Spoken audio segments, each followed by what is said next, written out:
이건 단순한 실수가 아닙니다. 명백한 차별, 그리고 계획된 배제였습니다. 경기장 안팎을 뜨겁게 달군 충격 발언의 주인공은 다름 아닌 오타니 슈에이. 김혜성이 3경기 연속 선발에서 배제된 그날, 다저스 라커룸 안에서 터진 폭로 한마디에 미국 야구계 전체가 뒤집혔습니다. 오타니가 직접 입을 열었고 감독을 향한 팬들의 경질 요구가 폭풍처럼 터져나온 이유는 무엇일까요? 다저스 내부에서 벌어진 검은 음모, 그 충격적인 전말, 지금부터 공개합니다. 지난 17일, LA 다저스와 샌디에이고 파드리스의 경기에서 김혜성은 다저스 더그아웃에 머물며 경기를 지켜보았습니다. 이날 경기는 특별했습니다.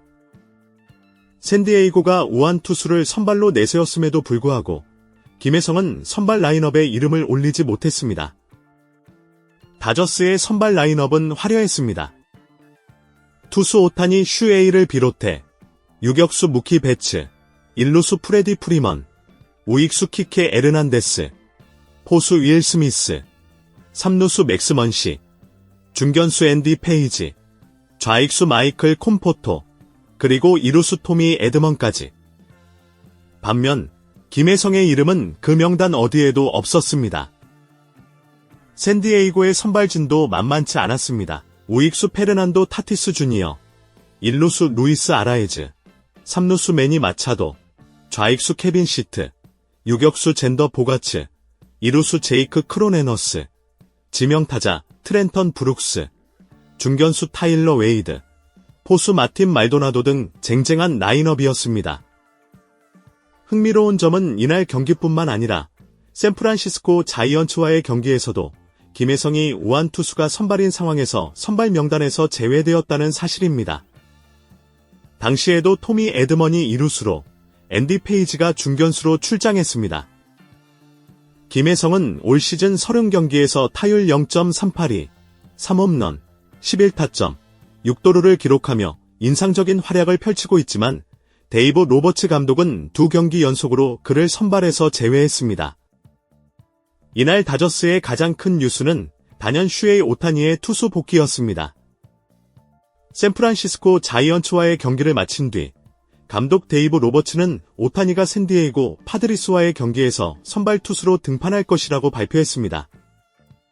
이는 모두를 놀라게 한 결정이었습니다. 왜냐하면 그동안 로버츠 감독은 오타니가 복귀 전 시뮬레이션 게임을 더 치른 뒤에야 선발로 복귀할 것이라고 밝혀왔기 때문입니다. 15일 경기 이후 오타니는 나에게는 투타 겸업이 정상이다. 작년은 비정상이었고 이제는 원래대로 돌아가고 싶다고 말했지만 구체적인 복귀 시점은 밝히지 않았습니다. 오타니는 마이너 리그 복귀 없이 메이저 리그에서 이닝을 늘려가며 복귀 중입니다. 현재 그는 투타 겸 선수로 등록되어 있으며 다저스는 26인 로스터에 14명의 투수를 포함시켜 일반적인 13명 제한을 초과한 상태입니다. 이는 오타니가 경기 후에도 지명타자 역할을 유지할 수 있게 해주는 장점이 있습니다. 이러한 전략 덕분에 다저스는 오타니를 메이저 리그에서 바로 복귀시키기로 결정했습니다. 이는 오타니가 2023년 8월 24일 이후 663일 만에 투수로 복귀하는 뜻깊은 순간이었습니다. 그는 팔꿈치 인대 접합 수술과 어깨 수술 이후 타자에 전념해왔으며 이제 투수로서도 다시 마운드에 섰습니다.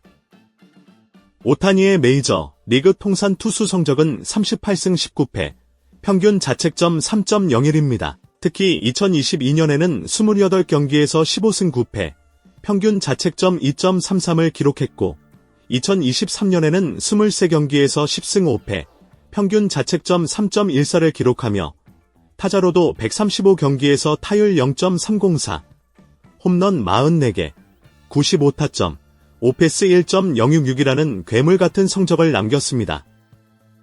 하지만 이날 오타니의 투수 복귀를 둘러싼 또 다른 뉴스가 주목을 받았습니다. 한 온라인 포럼에서는 김혜성이 선발에서 제외된 배경에 오타니가 제공한 CCTV 영상이 있었다는 소문이 돌았습니다. 이 영상에는 김혜성이 다리에 불편을 느끼는 장면이 포착되었고 오타니는 이를 우려해 데이브 로버츠 감독에게 김혜성의 선발 제외를 제안했다는 것입니다. 김혜성은 해당 불편함에 대해 스스로 심각하지 않다고 판단했고 코칭 스태프에게도 알리지 않았습니다. 하지만 오타니는 그의 건강을 걱정하며 이를 감독에게 알렸고 결과적으로 라인업에서 제외되었다는 내용입니다. 또한 토미 에드먼은 경기 전 김혜성에게 기상 증세가 있으면 혼자 회복하려고 하지 말고 알려야 한다는 조언을 했다는 소식도 전해졌습니다. 공식적인 입장은 아직 없지만 김혜성이 심각한 건강 문제를 가지고 있지는 않다는 점은 일부 소식통을 통해 확인되고 있습니다. 한편 2월 14일부터 16일까지 열린 다저스와 자이언츠의 3연전은 전국적인 관심을 끌었습니다. 두 팀은 내셔널리그 서부지구 1위를 놓고 치열하게 맞붙었고 다저스는 이 중 두 경기를 승리하며 선두 자리를 지켰습니다. 이 시리즈에서 많은 팬들의 시선을 끈 또 하나의 장면은 이정후와 김혜성의 만남이었습니다. 이정후와 김혜성은 2017년 키움 히어로즈에 함께 입단하며 프로 생활을 시작한 절친한 친구입니다. 이후 2023년까지 함께 뛰었고 각각 1년 차이로 메이저리그에 도전했습니다. 같은 팀에서 뛴 동료이자 절친한 친구가 나란히 멜비 무대에서 다시 만나게 된 장면은 많은 이들의 감동을 자아냈습니다.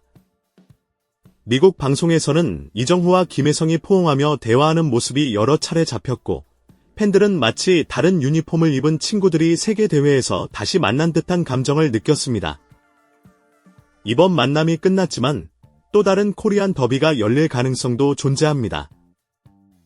바로 이정후의 사촌 고우석과의 맞대결입니다. 고우석은 2024 시즌을 앞두고 샌디에이고 파드리스와 2년 계약을 맺었지만 스프링 캠프에서 부진하며 마이애미 말린스로 트레이드되었고 이후 마이너 리그에서 적응 중입니다. 현재 고우석은 트리플의 잭슨빌 팀에서 재활 중입니다. 복귀 후 3경기에서는 실점 없이 막아냈으며 14일 로체스터전에서는 마지막 이닝의 등판에 실점하긴 했지만 잭슨빌 불펜의 핵심 자원으로 고려되고 있습니다. 16일에는 선발로 2이닝을 소화하며 멀티 이닝 소화 능력을 입증하기도 했습니다. 이는 고우석이 멜비에 콜업될 가능성이 높아졌음을 의미합니다. 만약 콜업이 이루어진다면 고우석은 LG 트윈스 시절 마무리 투수를 넘어서 멜비에서 여러 이닝을 책임지는 불펜 요원으로 활용될 전망입니다. 사실 김혜성과 이정후의 만남도 시즌 초반에는 예상하지 못한 일이었습니다. 김혜성은 당시 마이너 리그에서 뛰고 있었고 토미 에드먼의 부상 덕분에 멜비에 승격되어 재회를 이뤘습니다. 고우석도 같은 방식으로 또 하나의 감동적인 장면을 만들어낼 수 있을 것입니다. 이처럼 오늘 영상에서는 오타니의 화려한 복귀를 중심으로 김혜성의 라인업 제외 뒷이야기, 그리고 한국 선수들 간의 특별한 우정과 경쟁까지 살펴보았습니다. 멜비에서 활약하는 한국 선수들이 만들어내는 감동과 드라마는 계속될 것입니다. 다음 영상에서는 또 어떤 이야기가 펼쳐질지 기대해주세요.